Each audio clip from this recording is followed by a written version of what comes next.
बोलो श्री सतगुरु महाराज की, श्री प्राणनाथ प्यारे की। जमुना धाम तालाब के बीच में कई विवेक, कुंज बना मंदिर कई रंगों, कहाँ कहूँ रसना एक, कहाँ कहूँ रसना एक। उज्जल रेती मोती निर्मल, जोत को नाही पार, आकाश नामावे रोशनी, झलकारों झलकार, झलकारों झलकार। उज्जल रेती मोती निर्मल।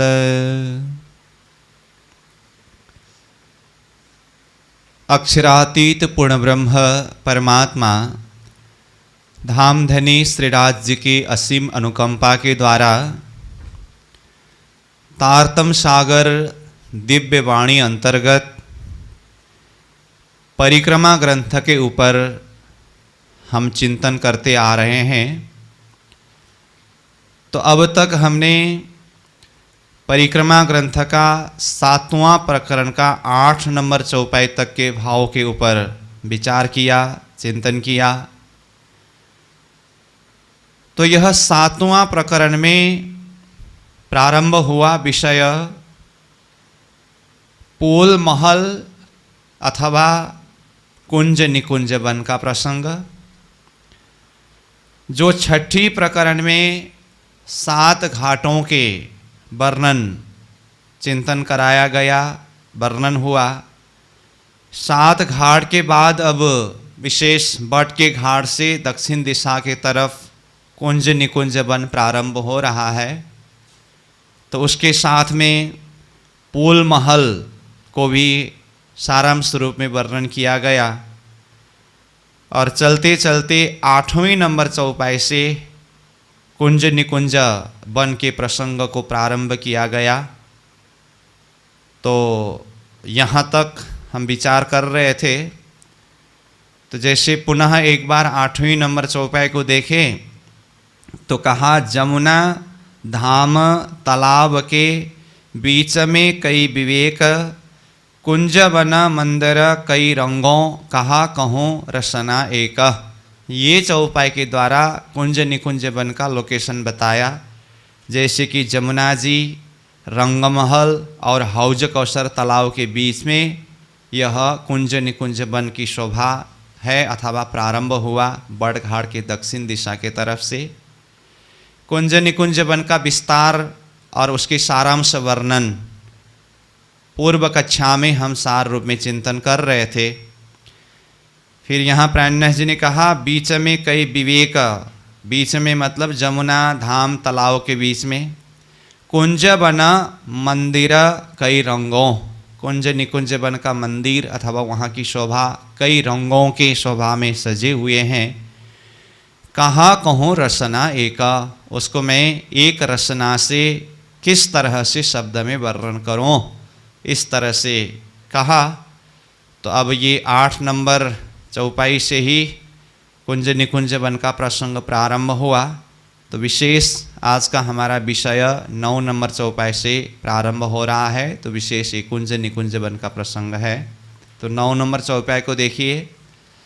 उज्जल रेती मोती निर्मल, जोत को नाही पार, आकाश ना मावे रोशनी, झलकारों झलकार। कुंज निकुंज वन की जमीन में बिछे हुए मोती सदृश निर्मल रेतियाँ, जो उज्जवल है, प्रकाशमय है, नूरमय है। तो जिसके लिए कहा उज्जल रेती मोती निर्मल, जोत को नाही पार। उस निर्मल मोती सदृश उज्जवल रेती के द्वारा जो ज्योति, जो प्रकाश विस्तार हो रहा है, उसका कोई पारवार नहीं है। आकाश ना मावे रोशनी, उस जमीन की रेती की रोशनी, प्रकाश आकाश में नहीं समाता है, झलकारों झलकार, चारों तरफ झझलाकार रूपेण प्रकाशित हो रहा है। फिर आगे कहते हैं, कई पूरे इन वन में तिनके बड़े द्वार, तीन द्वार द्वार कई गलियां, तीन गली गली मंदिर अपार। तो वहाँ पर कुंज का महल है, निकुंज का महल है, उसमें बड़े बड़े दरवाजे हैं। सारे कुंज निकुंज के महल की शोभा को देखने से मानो कि वहाँ पर एक सुंदर पूर बने हुए हैं। इसीलिए कहा कई पूरे इन वन में। पूर मतलब बस्ती, कई प्रकार की बस्ती अथवा कई प्रकार के वहाँ महल मंदिर की शोभा बना हुआ है। तिनके बड़े द्वार, वहाँ पर बने हुए महलों में मंदिरों में बहुत बड़े बड़े दरवाजे हैं। तीन द्वार द्वार कई गलियाँ, प्रत्येक दरवाजा से गलियाँ निकले हुए हैं। गलियों का संख्या अनंत है, कई गलियाँ हैं। तीन गली गली मंदिर अपार, उन गलियों में यानी कि उन रोशों में अपार मंदिर शोभायमान है। तो जैसे कि इससे पूर्व कक्षा में कुंज निकुंज वन को हम सार रूप में चिंतन कर रहे थे, तो तब भी वर्णन किया जैसे कि एक महल से 8 दिशा के तरफ 8 नहरें, फिर 16 हारे महल, 32 हारे रोस निकले हुए हैं। तो वो रोस को ही यहाँ गली शब्द के द्वारा बताया है। तो कहा तीन द्वार द्वार कई गलियाँ, तीन गली गली मंदिर अपारा। उस गली गली में मतलब प्रत्येक रोस में दोनों तरफ रोस है और मध्य में मंदिर का हार है। तो एक महल से दूसरे महल के बीच में अथवा कुंज निकुंज के इन महलों के बीच बीच में 83 महल शोभायमान है। तो जिसके लिए यहाँ तीन गली गली मंदिर अपार, इस तरह से अपार मंदिरों के विषय में बता रहे हैं। कई मंदिरा इत फिरते, अब वो गलियों में रोज के साथ में सीधा सीधा मंदिर तो है ही, साथ में कुंज रूप में भी मंदिरों की शोभा है, निकुंज रूप में भी मंदिरों की शोभा है। इसीलिए वो सब को लेकर के बता रहे हैं। कई मंदिर इत फिरते, फिरते मतलब ऐसे गोल फिरते, जैसे निकुंज के महल में फिरते मंदिर है। कई चारों तरफ हो मंदिर, जैसे कुंज महल में देखे तो चारों तरफ चौरस रूप में चारों तरफ मंदिर की शोभा है। तो फिरते कहने से निकुंज को समझना होगा, फिर चारों तरफ हो मंदिर कहने से कुंज को समझना होगा। तीन में कई विध गलियाँ, उसमें बीच बीच में कई प्रकार की गलियाँ बने हुए हैं। निकुंज बन यों कर, निकुंज मतलब कुंज निकुंज बन यों कर, इस तरह से ऐसे शोभा से सुसज्जित है। मंदिरा दीवालें गलियाँ नकश फल फूल पात, मंदिर द्वारा देख देख के पलक न मारी जात। मंदिर को देखिए, मंदिर में बने हुए दीवालों को देखिए और उसके बीच बीच में जो गलियां हैं उन गलियों को देखिए, और उन सब में दीवालों में हो, थंबों में हो, दरवाज़ों में हो, हर जगह में बने हुए नक्श, नक्शकारी डिजाइन जिसमें फूल है। अब वो संपूर्ण फूल की शोभा, फल की शोभा तो है, फिर वो नक्शकारी भी फूल के जैसे, फल के जैसे, पात के जैसे ये नक्शकारी जो शोभा डिजाइन बना हुआ है उसको भी देखिए। फिर कहते हैं मंदिर द्वारा देख देख के पलक न मारी जाता, वो मंदिरों के दरवाज़ों की शोभा, दरवाज़ा में बने हुए फल फूल पातों की नक्शकारी की शोभा, इसको देख करके तो पलक न मारी जाता, एक पल भी न मारी जाता, मतलब पलक को बंद नहीं किया जा सकता है। तो ऐसे देखते देखते उसी में ही मदमस्त हो जाते हैं, ऐसी शोभा है।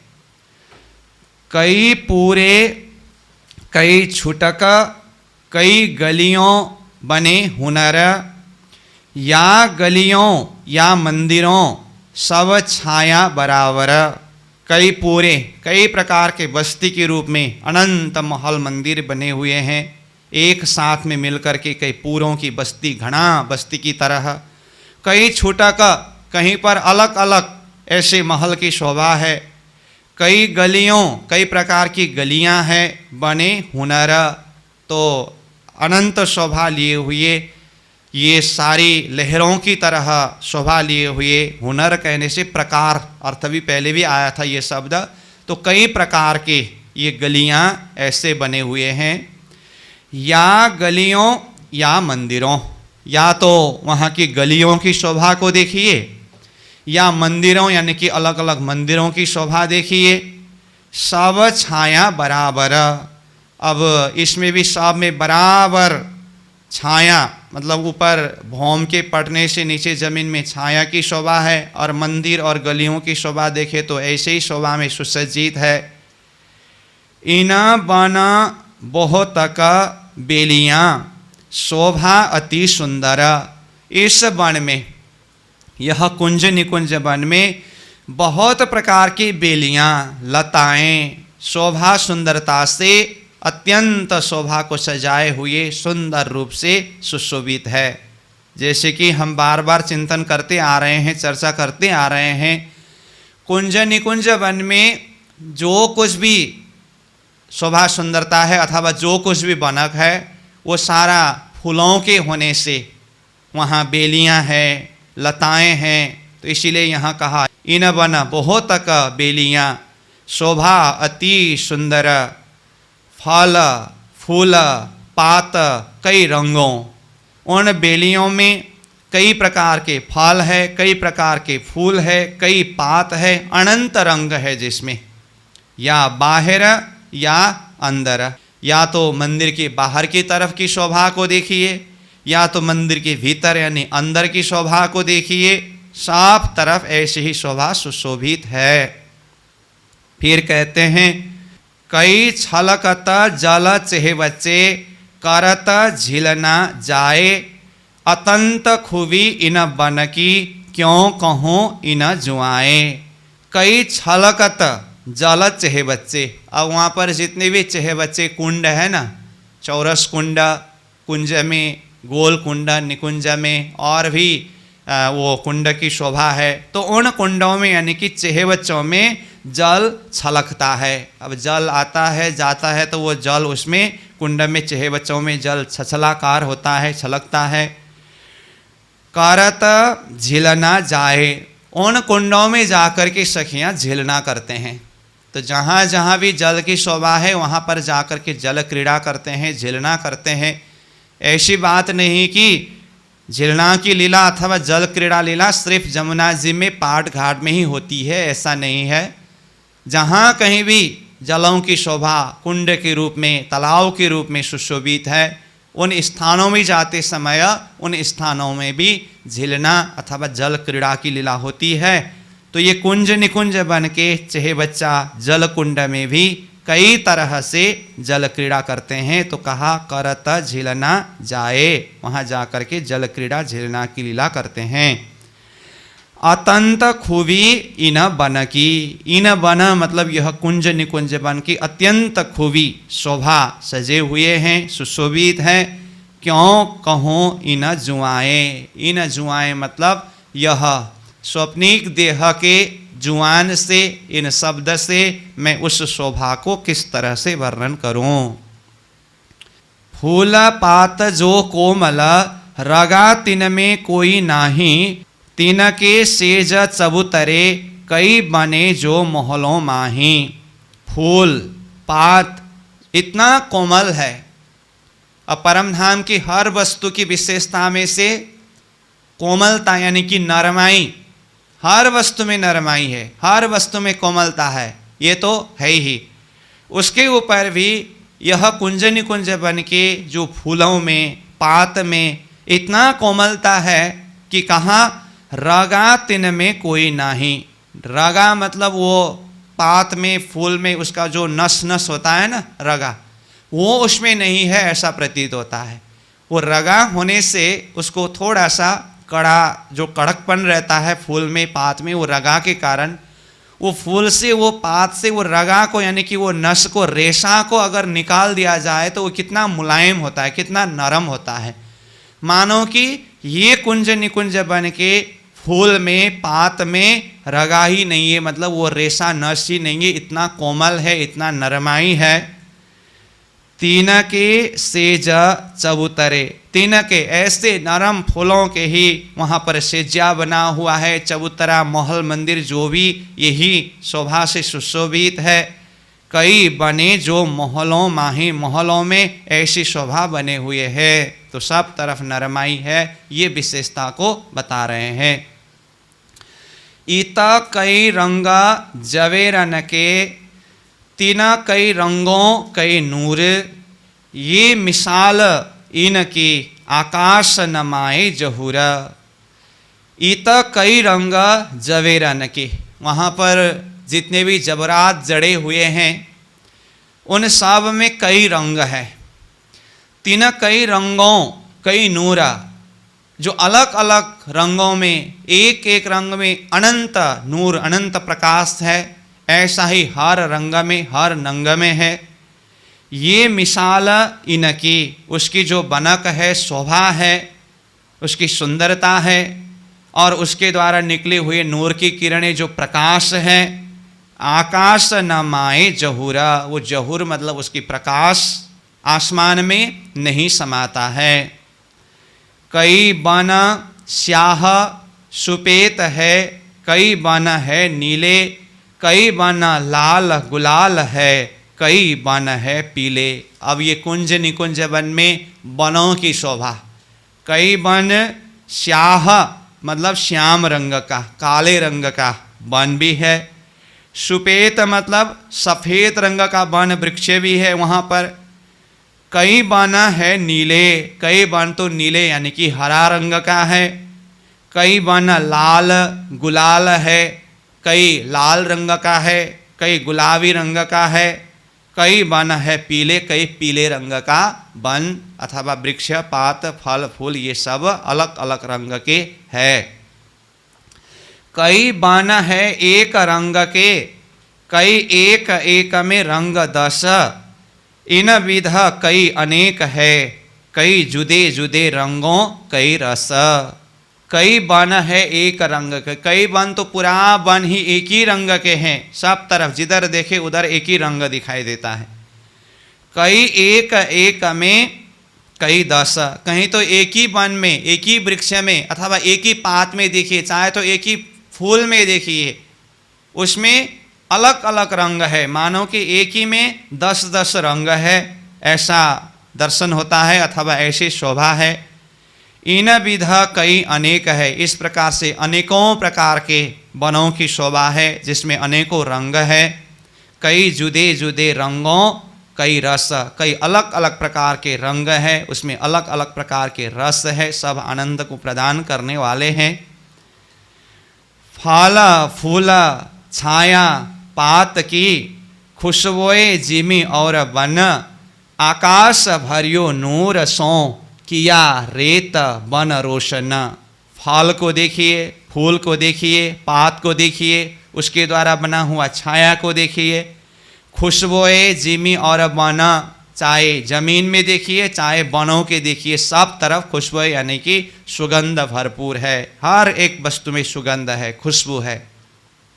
आकाश भरियो नूर सो, और फिर हर एक वस्तु के द्वारा निकले हुए नूर प्रकाश आसमान में भरा पड़ा है, आसमान को प्रकाशित किया हुआ है। किया रेत बन रोशन, रेत जमीन के बालू के कण के द्वारा, वन वन वृक्ष फल फूल पात के द्वारा, रोशन मतलब रोशनाई किया हुआ है, आसमान को ही प्रकाशित किया हुआ है। अनेक मेवे कई भांत के, सोए कहो क्यों करा, नाम भी अनेक मेवन के, और स्वाद भी अनेक पर। देखिए उस वन की विशेषता को बता रहे हैं, तो कहते हैं अनेक मेवे कई भांत के, अनेक मेवे अनेकों प्रकार के, अनेकों जाति के मेवे मतलब फल, भिन्न भिन्न जाति के फल कई भांत के मतलब कई प्रकार के, अलग अलग जाति के, अलग अलग रंग, अलग अलग रूप, अलग अलग प्रकार के ये फल मेवे उसमें लगे हुए हैं। सोए कहूँ क्यों करा, सोए मतलब उसको मैं कहाँ तक किस तरह से, क्यों करा कहूँ किस तरह से मैं वर्णन करूँ वहाँ के मेवों के विषय में, फलों के विषय में। नाम भी अनेका मेवन के, मेवन मतलब उन फलों के नाम भी देखे तो अनेकों नाम है, अनेकों प्रकार के फल है।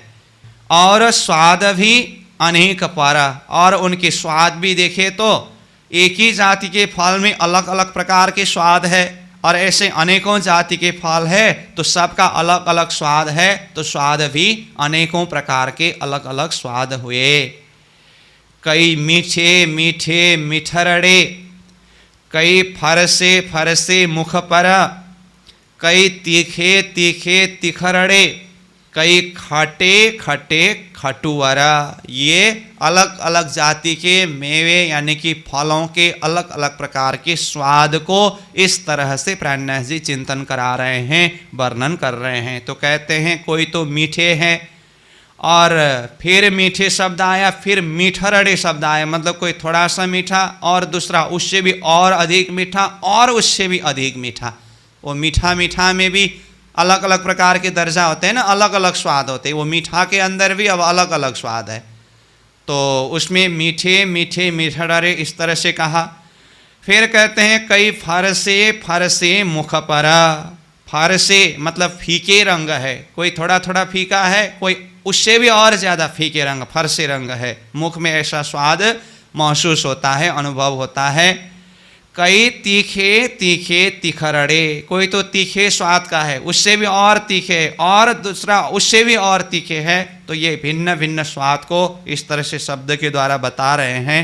अब ये स्वाद तो शब्द में कैसे बताए, ये तो अनुभव करने की चीज़ है। अब शब्द से जितना समझ में आता है उसी से एक भाव से समझना चाहिए। तो कई खाटे खाटे खटुवरा, इस तरह से कई खट्टा स्वाद का है, और खट्टे दोबारा आया तो उससे भी और ज़्यादा खट्टे स्वाद वाला है। खटुवर मतलब और बहुत ही ज़्यादा खट्टे, खटुवर कहने से खट्टे खट्टे थोड़ा थोड़ा खट्टे है, खटुवर कहने से और अधिक खट्टा, ऐसा स्वाद है। फिर कहते हैं इन एक एक में अनेक रस, एक एक स्वाद के अंदर, एक एक फल के एक एक स्वाद के अंदर अनेकों प्रकार के रस महसूस होता है, स्वाद का अनुभव होता है। रस रस में अनेक स्वाद, हर एक रस में अनेकों प्रकार का स्वाद है।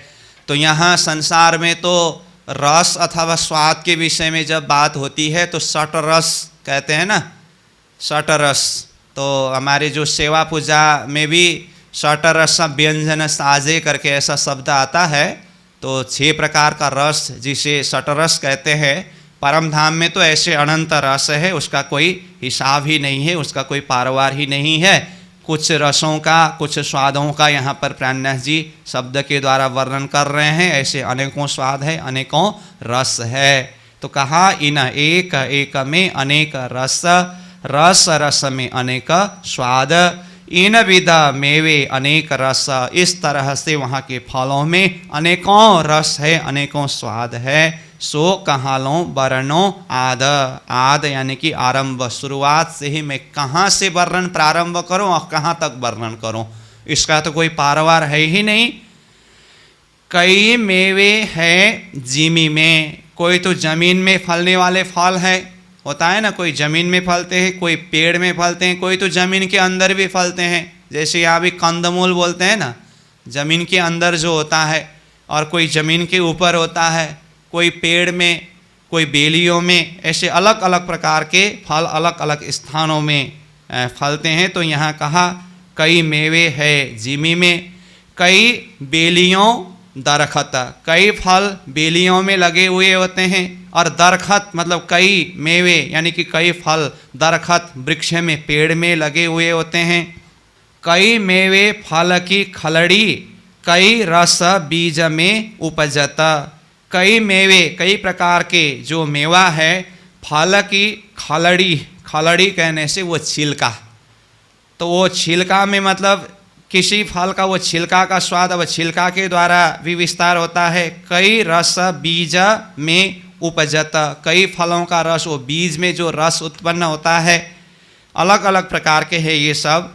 बहुत रेती इन ठौर है। अब ये फलों के और फलों के स्वादों का वर्णन करने के बाद फिर कहते हैं ये जो कुंज निकुंज वन के जो भूम है, जमीन है, वहाँ पर बहुत सारी रेती मोती सदृश बिछा हुआ है। बहुत रेती इन ठौर है। निपट सेत उज्जला, और वहाँ के रेती जो है, बालू जो है वो कैसा है? निपट मतलब निश्चय ही, श्वेत श्वेत, और उज्जवल मतलब प्रकाशमय नूरमय, ऐसे बालू है। खेला खुशहाली होत है सखियाँ पाँव चंचला। अब ये बालू, ये मोती सदृश नूरमय बालू के ऊपर सखियाँ खेल खुशहाली, खेल तमाशे करते हैं, वहाँ पर खेल करके आनंद अनुभव करते हैं। और सखियों के पाँव की चाल कैसी है? कहते हैं सखियाँ पाँव चंचला, सखियों के पाँव इतना चंचल है इसलिए वो एक जगह टिकता ही नहीं है। यहाँ से उधर, उधर से उधर कूदते हैं, दौड़ते हैं, छलांग मारते हैं, विविध प्रकार के खेल तमाशे करते हैं। इत कई चौक छाया मिने, भिन्न भिन्न चौक है वहाँ और उसके द्वारा छाया मंडप बना हुआ है। कहों चांदनी चौक, कहीं कहीं तो चांदनी के रूप में वो चौक बना हुआ है। श्याम श्यामा जी सखियन सो खेल करे कई जौका। श्याम अक्षरातीत प्रियतम धान धनी श्रीराज जी महाराज, श्यामा जी महारानी और हम सखियों, मतलब राज्य श्यामा जी सखियन सौ, हम सखियों के साथ में अथवा हम सखियाँ श्रीराज जी के साथ में खेल करे कई जौका। जौक मतलब आनंद भरी, मस्ती भरी खेल तमाशे करते हैं, कई प्रकार का सुख लेते हैं। जौक शब्द से आनंद मस्ती ये अर्थ लेना चाहिए, कई आनंदमय खेल करते हैं। क्यों कहूँ बन की रोशनी शीतल वाए खुशबोए, ये जुआ ना कहे सके जो सुख आत्मा होए। क्यों कहूँ बन की रोशनी, वो कुंज निकुंज बन की रोशनी, प्रकाश को मैं किस तरह से शब्द में वर्णन करूं? उसमें शीतलता है और सुगंधित वाए, सुगंधित हवाएं चलते हैं वहाँ पर। ये जुआ ना कहे सके, ये सारी खूबी सारी शोभा को जुआ से शब्द से कहा नहीं जा सकता है। जो सुख आत्म होए, जो सुख आत्मा अनुभव करती है उसको शब्द में वर्णन करना संभव नहीं है। इन बन की हद धामलों और झरोखों दीवाल, इन बन में कई हिंडोले होत रंग रसाल। अब ये वन की जो हद है, धामलों मतलब धाम के सामने तक यह कुंज निकुंज वन विस्तार होकर के गया है। तो रंगमहल के दक्षिण दिशा के तरफ ये विस्तार होने से धाम के हद यानी कि धाम के सामने तक ऐसा कहा। और झरोखों दीवाला, तो धाम के सामने कहने से तो ये झरोखा दीवाल ये सब के सामने में होता है। ऐसे सूक्ष्म रूप से देखे तो रंगमहल के दीवाल से 1000 मंदिर की दूरी पर यह कुंज निकुंज वन का शोभा है, परंतु अब इसमें भाव में देखे तो थोड़ा नज़दीक पास में ही होने के कारण उसको धाम की तरफ, झरोखा दीवाल की तरफ इस तरह से वर्णन किया है। और कहते हैं इन वन में कई हिंडोले, इस वन में कई प्रकार के हिंडोले हैं। अब ये कुंज निकुंज वन के साथ ही लगता हुआ बड़ पीपल की चौकी को भी अगर जोड़ करके देखे तो ये तो फिर बिल्कुल धाम के साथ में ही लगा हुआ है और उसमें भी कई प्रकार के हिंडोले हैं। होत रंग रसाला, उसमें आनंद भरी रस भरी आनंद का अनुभव करते हैं। तो यहाँ पर जो शब्द आया चौपाई नंबर 28 में, इन वन की हद धामलों शब्द के द्वारा, तो कुंज निकुंज वन के साथ में अब ये बट पीपल की चौकी की शोभा को भी देखना चाहिए, क्योंकि यहाँ धामलों कह करके झरोखा दीवाल ये शब्द भी आया। तो जैसे मैंने पहले ही कहा, कुंज निकुंज वन तो रंगमहल की दीवाल से 1000 मंदिर की दूरी में है, ये सीधा रंगमहल के साथ में मिलन ये नहीं कर सकता है। तो कुंज निकुंज वन ने वो बड़वन के एरिया से होते हुए बड़ पीपल की चौकी की ये शोभा को देखते हुए, ये बड़ पीपल की चौकी जो धाम के साथ में लगा हुआ है, तो जिसके दीवाल झरोखे इन सब ने मिलन किया, तो इसमें हिंडोलों की शोभा है। तो ये 28 नंबर में ही इस तरह से बड़ पीपल की चौकी की शोभा को भी चिंतन करने से अब ये बात 29 नंबर चौपाई में जा कर के और खुलासा होता है।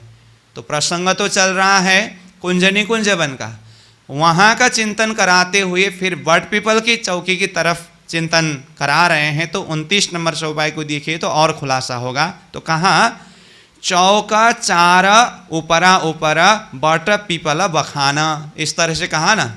तो कुंज निकुंज वन से सामने में बट पीपल की चौकी, तो बट पीपल की चौकी के तो ऊपरा ऊपर 4 भौम 5वीं चांदनी है। तो नीचे जमीन को छोड़ करके ऊपरा ऊपर देखे तो ये 4 चौक वृक्ष की जो डालियां छत्री मंडल है, चारों भौम के 4 चौक के रूप में शोभायमान है, उसको कहा चौक चार ऊपरा ऊपरा बट पीपल बखाना। उसका बखान मतलब उसका वर्णन, उसकी महिमा है। बराबर थम्ब छाते। अब ये थम्ब कहने से यहाँ पर वृक्ष 75 बगीचा में 75 वृक्ष है ना, एक एक बगीचा में एक एक वृक्ष, एक बट एक पीपल, एक बट एक पीपल, इस क्रम से। तो ये वृक्ष को ही थम्ब शब्द के द्वारा कहा है। और वृक्षों में ऊपरा ऊपर वो डालियाँ छत्री फैल करके आपस में मिलन किया है, और जिसके द्वारा सब का एक छत्री मंडल बना, तो उसे छाते शब्द के द्वारा कहा। तो बराबर थम्ब है, छात है। ठौरा शोभिता सब समान, सब तरफ समान रूप से सब शोभायमान है। घाट के दो तरफ पुल मिले दो तरफों इन, बन नारंगी चंद्रमा पहुँचा दीवालों रोशन। अब देखिए घाट के दो तरफों पुल, तो ये बड़ पीपल की चौकी की थोड़ा सा चिंतन कराने के बाद फिर 30 नंबर चौपाई में 7 घाट के ऊपर चिंतन करा रहे हैं। घाट के मतलब 7 घाट के, रंगमहल के पूर्व दिशा में जो 7 घाट है जिसका वर्णन पहले होके आया, तो घाट के 7 घाटों के दोनों तरफ पुल यानी कि पुल महल है, केल पुल और बड़ पुल। उसको भी सारांश स्वरूप में यही प्रकरण के प्रारंभ में वर्णन हुआ था, तो फिर से वहीं पर चिंतन को पहुंचा रहे हैं। तो घाट कहने से 7 घाट जिसके दोनों तरफ बड़ पुल और केल पुल है। मिले दो तरफों इन, ये दोनों तरफ केलपुर और बड़ पुल दोनों तरफ मिल करके बैठे, अथवा 7 घाट के दाएं बाएं मिल करके शोभायमान है। बना नारंगी चंद्रमा। अब ये 7 घाट को चिंतन करा करके फिर कह रहे हैं नारंगी का वन। नारंगी का वन कहाँ पर है? ये बड़ घाट के उत्तर तरफ, मतलब बड़ घाट से पहले नारंगी का वन है। तो ये नारंगी वन को फिर से यहाँ चिंतन क्यों करा रहे हैं? 7 घाट बताए, 2 पुल महल बताए, फिर नारंगी का वन बता रहे हैं। तो ये नारंगी का वन वही स्थान में है। इससे पहले 29 नंबर चौपाई में जो बड़ पीपल की चौकी का वर्णन किया ना, ये बड़ पीपल की चौकी के साथ में ही लगते हुए इसके पूर्व दिशा में नारंगी का वन है। तो बड़ पीपल की चौकी का चिंतन हो रहा है, तो बिल्कुल उसी के साथ में लगता हुआ नारंगी का वन पूर्व में दर्शन हो रहा है। तो ये नारंगी के वन के लोकेशन को बताने के लिए एक बार फिर 7 घाट का नाम लिया, फिर 7 घाट का प्रसंग आया तो 7 घाट के दोनों तरफ का पुल का दर्शन हुआ, फिर से मूल रूप में नारंगी के वन को यहाँ पर बता रहे हैं। तो वन नारंगी चंद्रमा, जो नारंगी के वन में भी ऊपर जो छत्रियाँ मिल करके मानो कि एक चंद्रमा की जैसी शोभा बना हुआ है ऊपर। पहुँचा दीवालों रोशन, और ये नारंगी का वन दीवाल यानी कि रंगमहल की दीवाल के पास तक। अब इसने रंगमहल की दीवाल को ही तो टच नहीं किया है, रंगमहल के अग्निकोण के चेहबच्चा के पास में आकर के लगने से उसको दीवाल के साथ ही जो वैसे तो जुड़ा तो है, तो उस अर्थ में दीवालों रोशन इस तरह से बताया। तो कहते हैं फिर चार थंब बराबर शोभित ऊपरा ऊपर लग। चार थंब, ये फिर से बट पीपल की चौकी का ही प्रसंग बता रहे हैं। जैसे चार भौम पांचवी चांदनी है ना बट पीपल की चौकी के, तो इसीलिए चार थंब कहने से चारों भौमों के ये वृक्ष थंब के रूप में बराबर सुशोभित है। तो चार थंब बराबर शोभित ऊपरा लग। ऊपरा लग मतलब ऊपरा ऊपर तक, मतलब चार भौम पांचवी चांदनी, ये चारों भौम तक थंब के रूप में वृक्ष सुशोभित है बट पीपल की चौकी। घाट बड़ा ना दोनों तरफ, दोनों तरफ मतलब जिधर भी देखे कहीं भी घट बढ़ नहीं है, एक समान शोभा से युक्त है। ये शोभा अति सुंदर, ऐसी शोभा अत्यंत सुंदर रूप से सुशोभित है। द्वार समान सब देखत ऊपर शोभा अपार, माहे खट छपरे बन की हिंडोले छाते चार। देखिए द्वार समान सब देखता, दरवाजा के समान सब दिखाई देता है। इसका मतलब एक वृक्ष से दूसरे वृक्ष जिसमें मेहराब लगा हुआ है, वो जो वृक्ष छत्री रूप में विस्तार होते समय भी मेहराब की तरह ही रूप में विस्तार हुआ है ना, तो ये वृक्ष जो है और उसके ऊपर ऐसे मेहराब की तरह वो वृक्ष की डाली मिलने के कारण वो दो वृक्ष के बीच की शोभा को देखे तो दरवाजा की जैसे ही शोभा दिखाई देता है। तो इसीलिए उसको द्वार शब्द के द्वारा बताया। द्वार समान सब देखता, जहाँ कहीं भी वृक्ष है, दो वृक्ष, उसके बीच में जो मेहराब लगे हुए हैं, वो शोभा को देखते समय सब तरफ दरवाजा की जैसी समान शोभा दिखाई दे रहा है।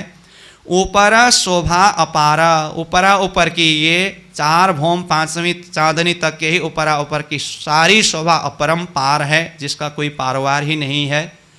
माहे खाट छप्परे बन की, माहे मतलब उस बट पीपल की चौकी में चार भौम में ही खाट छप्पर की भांति हिंडोला झूलते हैं। जब हिंडोला का वर्णन आता है तो खाट छप्पर भांति हिंडोला कहते हैं ना, षट कोणदार है और ऊपर से छत्री मंडल है वो हिंडोला में, तो ऐसे बनक जिस हिंडोला में है उसे खट छप्पर कहते हैं। षटकोणदार और ऊपर से छत्री मंडल बना हुआ ऐसे हिंडोले वहाँ पर झूलते हैं। और कहते हैं हिंडोले छाते चार, हिंडोला झूलते हैं छाते चार मतलब चारों भौम में। अब जमीन ऐसे ऊपरा ऊपर देखे तो चार भौम होने से चारों छातों में, चारों भौमों में बट पीपल की चौकी में ऐसे हिंडोला झूलते हैं। कई हिंडोले एक छाते, छाते छाते खट अनेक, चारों तरफों हार देखिए जानो एक एक थे विषेक। अब हिंडोला भी वैसे कई प्रकार के हैं, अथवा एक भौम में ही देखिए कई हिंडोले हैं। कई हिंडोले एक छाते, एक छाते मतलब एक भौम में। कई तरह के हिंडोला वो तो अलग अलग जगह में होता है, लेकिन यहाँ प्रसंग में देखे तो एक छात में कई हिंडोले हैं। तो हिंडोला की संख्या को अगर देखें तो पहले हमें वृक्ष और मेहराब के हिसाब को समझना होगा। तो वृक्ष कितने हैं? 15 की 5 हारे अथवा 5 की 15 हारे वृक्ष है। तो इसमें मेहराब लगते समय 15 की 4 हारे और 14 की 5 हारे मेहराब लगते हैं। तो ये सर्व मेहराबों में हिंडोले लगते हैं। तो एक भौम में जैसी शोभा है ऊपरा ऊपर चारों भौमों में ऐसी ही शोभा है। तो यहाँ कहा कि कई हिंडोले एक छाते मतलब 15 की 4 हारे 14 की 5 हारे, ये कुल संख्या जितना होता है वो हिंडोलों की एक भौम की शोभा अथवा संख्या है। छाते छाते खट अनेक मतलब छाते छाते प्रत्येक भौम भौम में मतलब चारों भौमों के अनेक हिंडोला है। तो एक भौम में जितना है उसी को 4 गुणा करने से सारा हिंडोला का संख्या निकलता है। तो इसको यहाँ अनेक हिंडोला इस तरह से शब्द में कहा। चारों तरफों हार देखिए। अब हिंडोला को देखिए तो चारों तरफ से देखने से हिंडोला हार कतार के रूप में दिखाई देता है। जानो एक एक थे विषय का, मानो कि एक से दूसरा और विशेष है, दूसरा से तीसरा और विशेष है। हिंडोला की शोभा भी ऐसे दिखाई देता है विशेष रूप से। राज श्यामा जी सखियाँ जब इत आए हिंचत, इन समय बन हिंडोले शोभा क्यों कर कहूँ सिफत। श्री राज जी, श्यामा जी और सखियाँ ये बट पीपल की चौकी में आते हैं जब, तो यहाँ पर हिंडोला में झूलते हैं। जब इत आए हिंचत, हिंचत मतलब हिंडोला में झूलते हैं। इन समय बन हिंडोले, इस समय में यह वन यानी कि बट पीपल की चौकी की हिंडोलों की शोभा, शोभा क्यों कर कहूँ सिफत, इसकी सिफत, इसकी महिमा को मैं किस तरह से शब्द में वर्णन करूं। जबेर भी रस जिमी के और जिमी को रस बन, नरमाई फूल पात अधिक, ना तो दो बराबर रोशन। मतलब जवेर भी रस जिमी के, इस जमीन में जितने भी जो जबरात है तो उसमें भी अनंत रस है। और जिमी को रस बना, और जो परमधाम की जमीन में जो वन है, वो वन में भी जितने भी वृक्ष कहो, बेली लताएं जो कुछ भी है उसमें अनंत रस है। नरमाई फूल पात अधिक, वहाँ के फूल कहो पात कहो वह और ज़्यादा नरमाई है।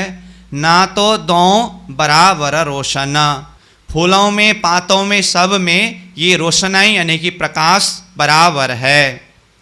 चढ़ आवत बादलियाँ सेहरे घटा तरफ चार, इन समय बन शोभित माहे बिजलियाँ चमकार। तो अब ये वनों की शोभा सुंदरता का वर्णन करने के बाद फिर वहाँ के जो एक प्राकृतिक सौंदर्य, जैसे एक वातावरण मौसम उस हिसाब से भी देखें तो चढ़ आवत बादलियाँ, ऐसे वन में जो बादलियाँ यानी कि बादल, आसमान में चारों तरफ बादलियाँ छा जाते हैं ना, तो सेहरे घटा तरफ चारों, घटा शहरे वो चारों तरफ बादल छा जाता है। जैसे बरसात होने से पहले बादल छा जाता है, फिर बिजली चमकने लगते हैं, फिर उस समय में वहाँ के पंखी नाचने लगते हैं। ये वन की शोभा है ना, तो इसको बता रहे हैं। तो इन समय वन शोभित, जब चारों तरफ बादल छा जाता है तो उस समय में वन की शोभा और निराली ढंग का दिखाई देता है।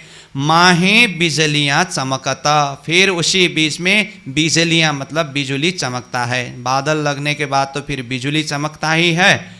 अब उसके साथ में फिर बरसात का भी यहाँ पर प्रसंग आएगा। तो कहा बोए आए सुगंध शीतला, फिर बादल आ रहा है, बिजली चमक रहा है, फिर अब बोए सुगंधित हवा, शीतलता वहाँ पर बह रहा है।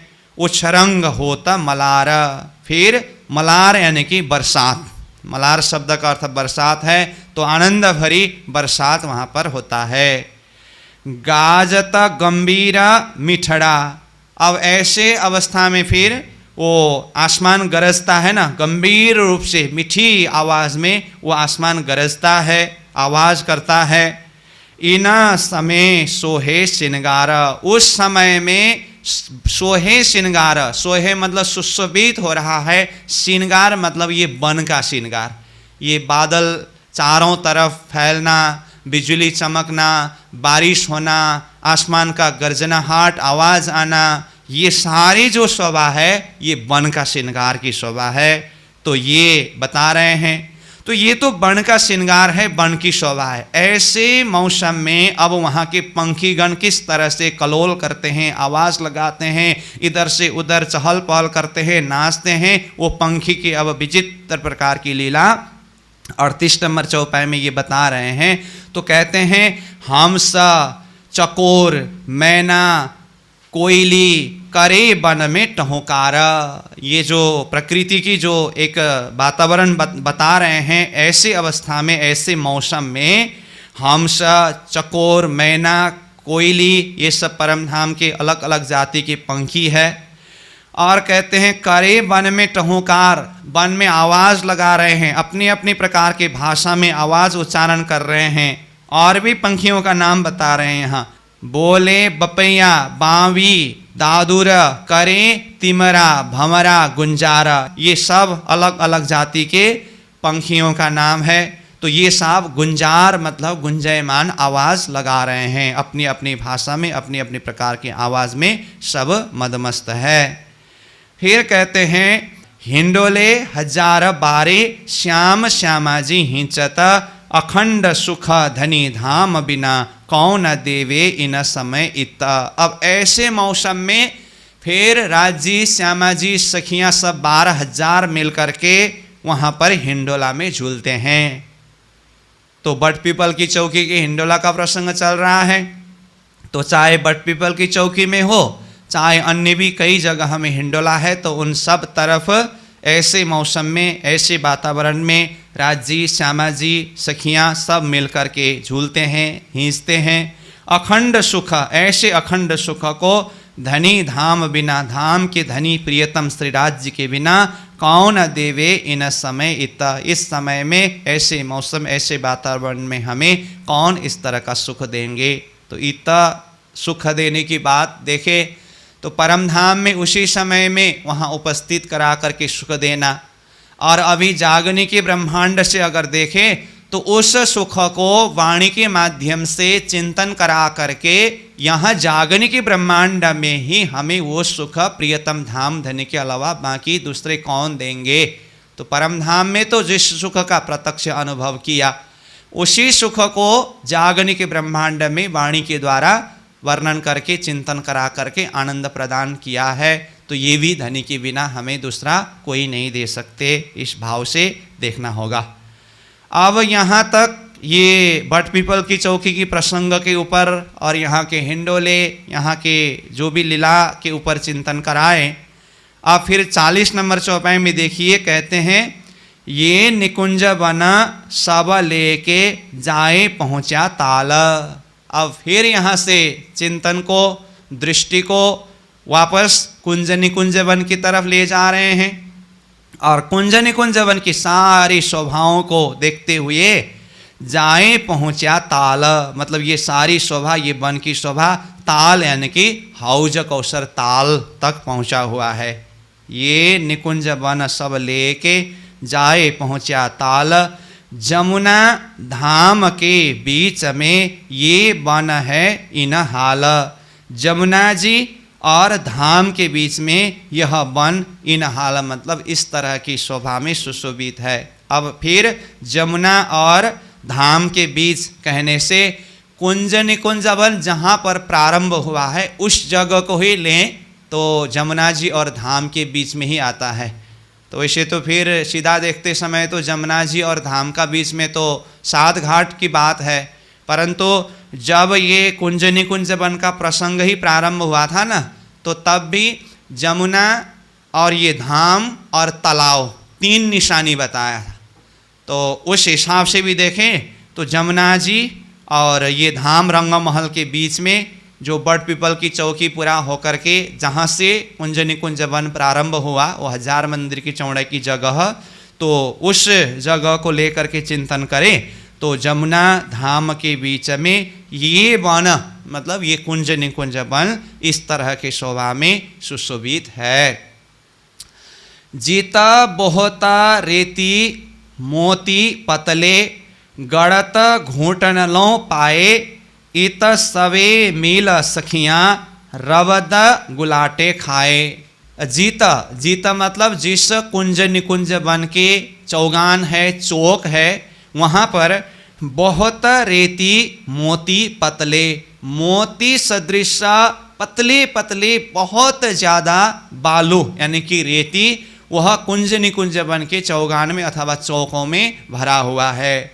और वहाँ के मोती सदृश बालुओं में सखियाँ जब जाते हैं, दौड़ते हैं, खेलते कूदते हैं ना, गड़त घूटन लो पाए, वहाँ इतना अधिक रेती यानी कि बालू है कि घुटन तक पाए गड़ जाता है, मतलब दब जाता है। तो ऐसी जगह में इत सवे मिल सखियाँ, यहाँ पर मतलब ये कुंज निकुंज बन के घुटन तक पैर पाँव दबने वाले ऐसे रेती में सब मिल करके सखियाँ रबद गुलाटे खाए। रबद मतलब प्रतिस्पर्धा करके, होड़ बाजी लगा करके रबद। गुलाटे खाए मतलब वहाँ पर गुलाटे खाते हैं, छलांग मारते हैं, खेलते हैं, कूदते हैं। तो इस तरह से यहाँ की बालू में लीला होती है। इता बोहता रेती में सखियाँ दौड़ दौड़ देत गुलाटे, कूदे दौड़े ठेकत है, रेता उड़ावे पाँव छाटे। ये कुंज निकुंज बन के चौक अथवा चौगान के रेती में होने वाली लीला बता रहे हैं। ईता बहुत रेती में सखियाँ, यहाँ के बहुत ये गढ़ने वाले जो रेती की मैदान में सखियाँ दौड़ दौड़ देत गुलाटे, दौड़ दौड़ करके गुलाटे खाते हैं, छलांग मारते हैं, कूदते हैं। कूदे दौड़े ठेकत है, कोई कूद रहे हैं, कोई दौड़ रहे हैं, कोई आकर के दूसरे को ठेक मारते हैं, और कोई रेत उड़ावे पाँव छाटे, पैर से वहाँ जमीन में रेती में मार करके रेती को उड़ा देते हैं। इस तरह की लीला होती है।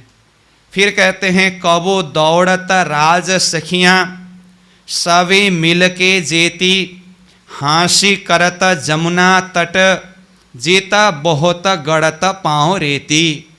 अब यहाँ कुंज निकुंज बन के रेतियों की बात हो रही है। जैसे रेती की शोभा कुंज निकुंज वन में है, ऐसे ही रेती की शोभा जमुना जी के तट पर भी है।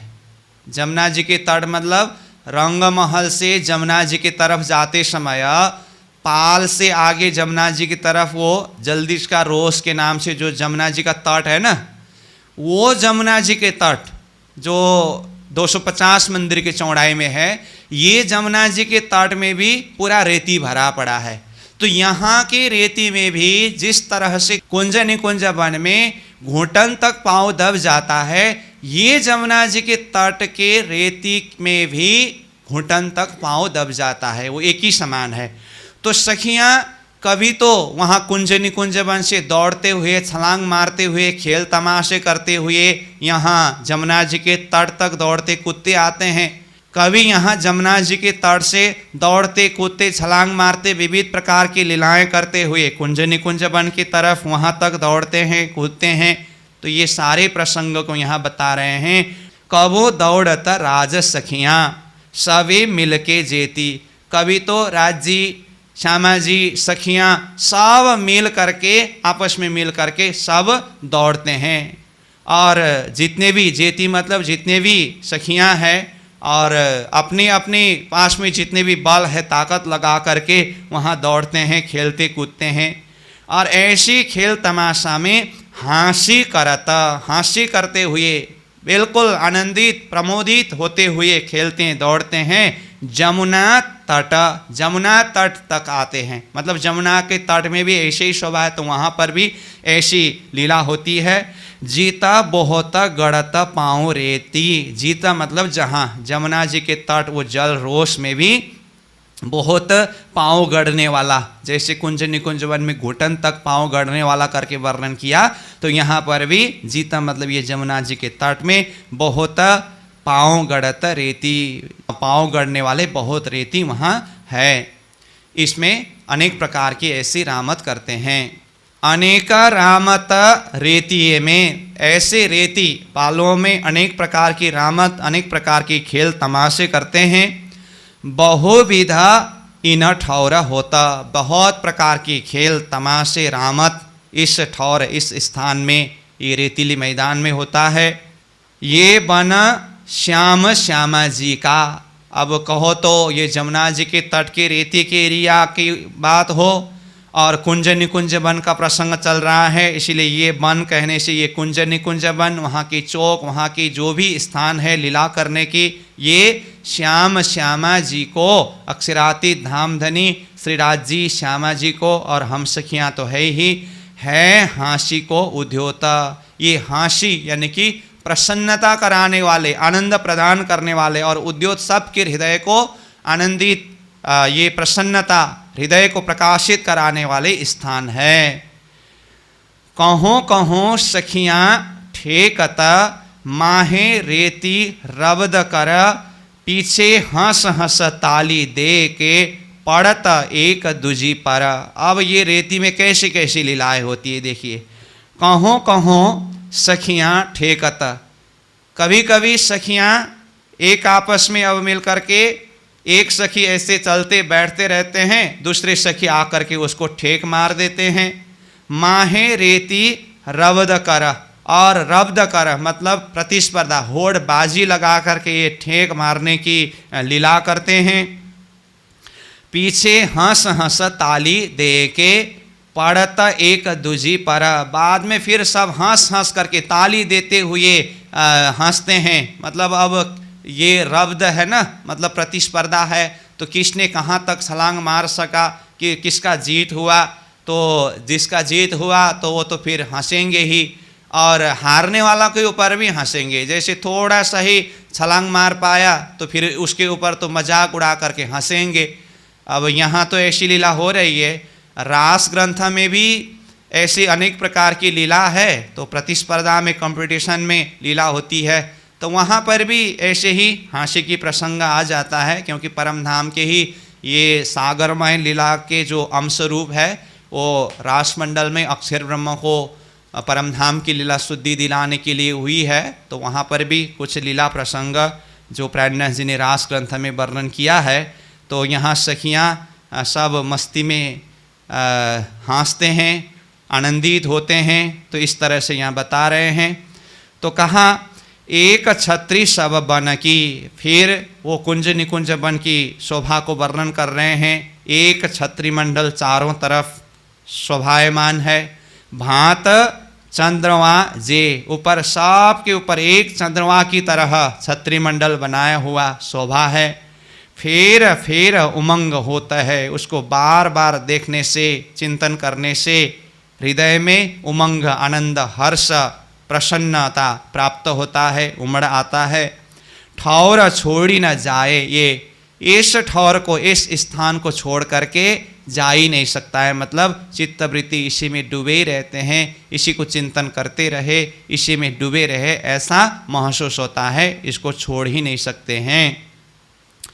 फेर फेर इतही दौड़त, कहों ठेकत, दौड़त गिरत, सब सखियाँ मेल तीन पर, फेर फेर हंसी करत। सब वहीं पर बार बार वहीं खेल रहे हैं, उछल रहे हैं, दौड़ रहे हैं, ठेक मार रहे हैं, और वहीं कोई गिर रहे हैं, कोई गिरा रहे हैं। ऐसे प्रकार के अनेकों रामत, अनेकों तमाशे वहाँ पर हो रहा है। सब सखियाँ मिला तीन पर, सब सखियाँ मिल करके तीन पर, उसी स्थान में कुंज निकुंज वन में ही फेर फेर हंसी करत, बार बार अनेक प्रकार की लीला के माध्यम से हंसी कर रहे हैं। और ये हंसी आनंद मस्ती की हंसी है। इस तरह से सब आनंदित है। केते खेला कहों सखियन के, जो करत बन नित्यान, खेल करे श्याम श्यामा जी, सखियों खेला अमान। अब यहाँ की जो खेल तमाशा है, लीला है, उसको मैं कहाँ तक शब्द में वर्णन करूं। केते खेल कहूँ सखियन की, परम धाम में इन वनों में सखियों की खेल को मैं कहाँ तक, कितने प्रकार की खेल को कहाँ तक मैं वर्णन करूं। जो करता वन नित्याना, जो सखियाँ परम धाम की इन वनों में नित्याना मतलब नित्य प्रति सदा सर्वदा जो खेल करते हैं, उसको मैं कहाँ तक शब्द में वर्णन करूं। खेल करे श्याम श्यामा जी, अब सखियाँ तो है ही, सखियों को खिलाने वाले धामधनी प्रियतम श्रीराज जी श्यामा जी है। तो खेल करे श्याम श्यामा जी, श्याम श्यामा राज श्यामा जी इन वनों में खेल करते हैं। सखियों खेल अमाना, तो सखियों की जो कि ये खेल तमाशा है, ये असीमित है, ये अद्वितीय है, इसका कोई पारवार ही नहीं है। महमत कहे ए मोमिनो, देखो ताल पाल के बन, ये लीजो तुम दिल में, करत हो रोशन। अब ये 7वें प्रकरण का अंतिम चौपाई में प्राणनाथ जी कहते हैं, महमति कहे ए मोमिनो, महमति प्राणनाथ जी कहते हैं, हे मोमिनो, हे ब्रह्म सृष्टि सखियाँ, देखो ताल पाल के वन। अब ये कुंज निकुंज वन का वर्णन हुआ। अब ये कुंज निकुंज वन सहित ताल पाल के वन। ताल यानी कि हौज कौशर ताल, पाल मतलब उसमें बने हुए, अब ढलकती पाल है, चौरस पाल है, ये सारा विस्तार तो अब आने वाला प्रकरण में वही हौज कौशर का ही वर्णन प्रसंग आ रहा है। तो उसके लिए एक भूमिका के रूप में ये प्रकरण का अंतिम चौपाई में ही चिंतन को हौज कौशर की तरफ ले जा रहे हैं। तो देखो ताल पाल के वन, वहाँ की वन की शोभा को देखिए। ये लीजो तुम दिल में, यहाँ की ताल को, पाल को, वहाँ की वनों को, और अभी यहाँ जो कुंज निकुंज वन का अथवा उस प्रसंग में यावत जितने भी स्थानों का वर्णन किया वो सब को तुम दिल में धारण करो। करत हो रोशन, इस वाणी के माध्यम से धनी हमारे दिल को, हमारे हृदय को प्रकाशित करा रहे हैं और बता रहे हैं कि इस वाणी के माध्यम से अपने हृदय को रोशनाई करो, प्रकाशित करो। तो इस तरह से ये प्रकरण 7 पूरा हुआ। अब जैसे कि 7वें प्रकरण में अंतिम में यहाँ देखो ताल पाल के बना करके ताल पाल शब्द से हौज कौशर का संकेत किया। 7वें प्रकरण पूरा होने के बाद अब 8वें प्रकरण प्रारंभ हो रहा है, हौज कौशर ताल का वर्णन। तो उसके लिए ये 7वें प्रकरण के अंतिम में ही संकेत किया। तो इस तरह ये 7वें प्रकरण में कुंज निकुंज वन, इसके प्रसंग में अन्य भी जो भी प्रसंग स्थान का वर्णन हुआ, इसको चौपाई के द्वारा कुछ चिंतन किया। तो अभी यहीं विश्राम करेंगे, फिर अगले कक्षा में हौज कौशर तालाब का प्रसंग, ये प्रकरण 8 को प्रारंभ करेंगे। फिर जैसे जैसे चौपाई चिंतन कराएंगे उसी हिसाब से चिंतन करते जाएंगे। तो अभी के लिए यहीं विश्राम। महमत कहे ए मोमिनो, देखो ताल पाल के वन, ए लीजो तुम दिल में, करत हो रोशन, करत हो रोशन। बोलो श्री प्राणनाथ प्यारे की प्रणाम।